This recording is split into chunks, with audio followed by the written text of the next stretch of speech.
plano da salvação.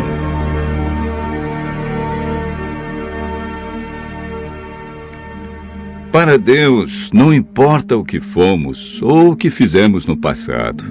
Ele nos ama com amor eterno. Prontificou-se a vir ao mundo e passar pela agonia da cruz a fim de resgatar a humanidade perdida. Entretanto, há muitos que se perguntam: como posso ser bom diante de Deus?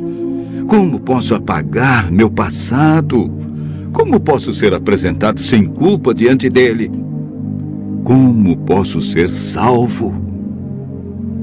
O caminho para a vida eterna é muito fácil de ser achado e compreendido, mas poucos sabem como ir a Cristo e experimentar perdão, alegria, paz de espírito e esperança. O estudo de hoje mostra a resposta bíblica para uma vida cristã vitoriosa.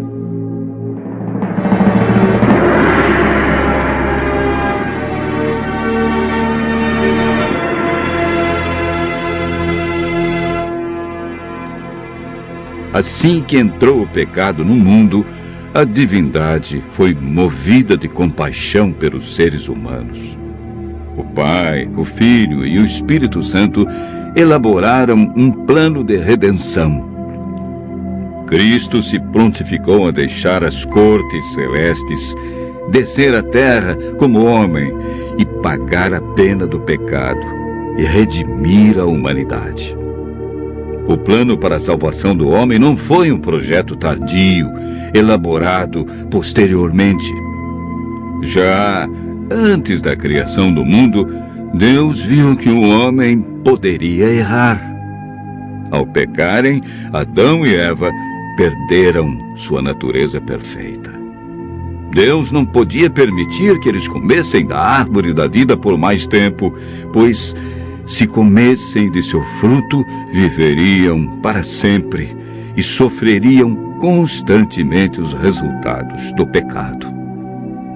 A Bíblia afirma que por um homem entrou o pecado no mundo e pelo pecado a morte. Assim também a morte passou a todos os homens, porque todos pecaram. O salário do pecado é a morte, mas o dom gratuito de Deus é a vida eterna em Cristo Jesus. Romanos, capítulo 5, verso 12 e capítulo 6, verso 23. Após a entrada do pecado, Adão e Eva ouviram a voz do Senhor Deus que andava no jardim pela viração do dia. Esconderam-se da presença dele, o homem e sua mulher, por entre as árvores do jardim. O pecado fez separação entre Deus e o homem. Ainda que o homem tenha fugido do seu Criador, Deus lhe deu a certeza de que seu único filho deixaria o céu e nasceria de uma mulher. Não faria uso da sua divindade e, através de sua morte na cruz, acabaria com o domínio de Satanás neste mundo.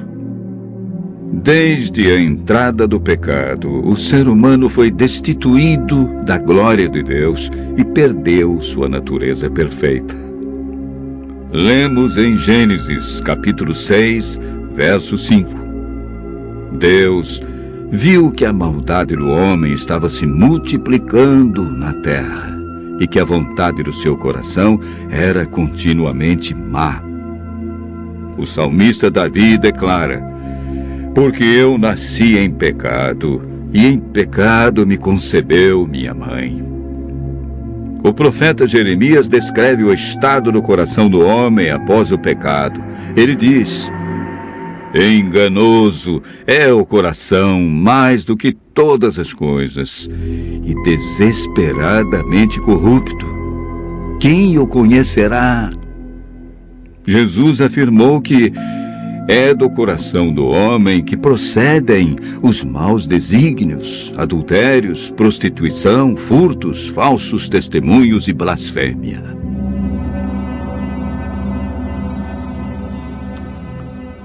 1 Coríntios 2, verso 14, afirma que o homem natural não aceita as coisas de Deus porque lhe parecem loucura.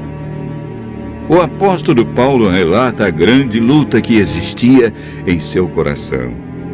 Ele declarou: porque eu sei que em mim, isto é, na minha carne, não habita bem nenhum, pois o querer o bem está em mim, não, porém, o efetuá-lo, porque nem mesmo compreendo o meu próprio modo de agir, pois não faço o bem que prefiro, mas o mal que não quero, esse faço. Mas se eu faço o que eu não quero, já não sou eu quem o faz, e sim o pecado que habita em mim.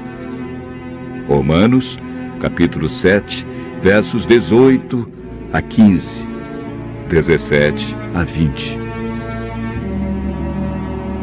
Jesus é o Cordeiro de Deus que foi morto desde a fundação do mundo. O profeta Isaías declara: ele foi humilhado, mas não abriu a sua boca.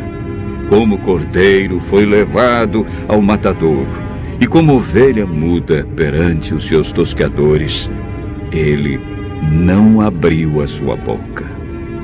Isaías 53, verso 7. A Bíblia afirma que naturalmente o homem é escravo do pecado. É por meio do Espírito Santo que somos transformados em novas criaturas. 1 Samuel 10, verso 6, afirma: então descerá sobre ti o Espírito Santo, e serás mudado em outro homem. O Espírito Santo nos convence do pecado, da justiça e juízo. Ele nos guia ao conhecimento da verdade e implanta os princípios da lei de Deus no coração. A salvação está hoje ao alcance de todos nós, porque pela graça sois salvos, mediante a fé. E isso não vem de vós, é dom de Deus. Hebreus, capítulo 5, verso 9, afirma: e tendo sido aperfeiçoado, tornou-se o autor da salvação eterna para todos os que lhe obedecem. A obediência é fruto da salvação em Cristo Jesus. Continue ouvindo a voz de Deus e aceite a salvação através do grande sacrifício de Jesus Cristo, realizado na cruz para ter a vida eterna.